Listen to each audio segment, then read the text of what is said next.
अमृत वेले की मदद व श्रीमत की पालना द्वारा स्मृति को समर्थवान बनाने वाले स्मृति स्वरूप भव।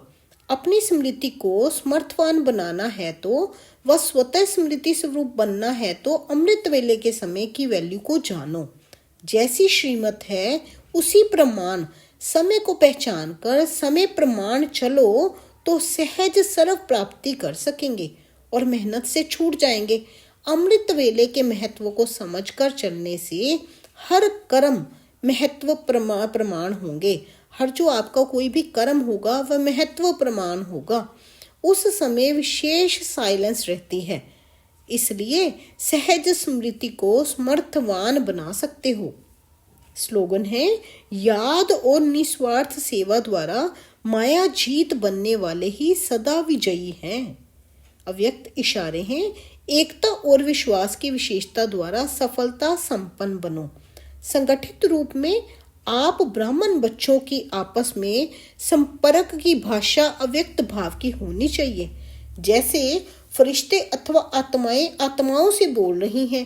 इसके लिए किसी की सुनी हुई गलती को संकल्प में भी ना स्वीकार करना, ना कराना।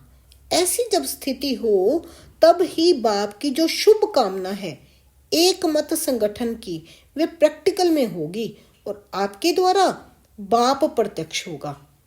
बाबा कहते तब ही एक मत संगठन की प्रत्यक्षता होगी, प्रैक्टिकल में होगी, तभी बाप प्रत्यक्ष होगा आपके द्वारा। तो पहले अपने ऊपर ध्यान देना है कि मैं कभी किसी की गलती को उसको संकल्प में भी स्वीकार तो नहीं करता या आगे उसको दोहराता तो नहीं, किसी और को आगे तो नहीं बताता किसी की गलती को। इसलिए बाबा कहते हैं ना, व्यर्थ की बातों में नहीं जाना है, व्यर्थ में आपने टाइम वेस्ट नहीं करना है। अपने टाइम को बस बाबा की याद में लगाना है। एक बाबा की याद हर पल निरंतर अंदर चलती रहे और किन्हीं भी बातों में फंसना नहीं है। बाबा कहते हैं ना, देह अभिमानी नहीं बनना है, देही अभिमानी बनना है।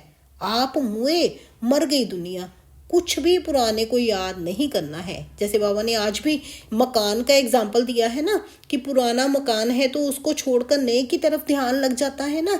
ऐसे ही आपने अपने शरीर से ममत्व सबसे मिटाकर लौकिक में अपने कार्यभार सब संभालने हैं, लेकिन उसमें ममत्व नहीं रखना है। तो अपना ध्यान नई दुनिया की तरफ, सतयुग की तरफ लगाना है और तीव्र पुरुषार्थ में लग जाना है। क्योंकि बाबा कहते हैं ना, अभी टाइम थोड़ा है, टाइम बहुत कम रह गया है, तो अपने ऊपर ध्यान देना है। अच्छा जी, शुक्रिया मेरे बाबा, शुक्रिया। ओम शांति।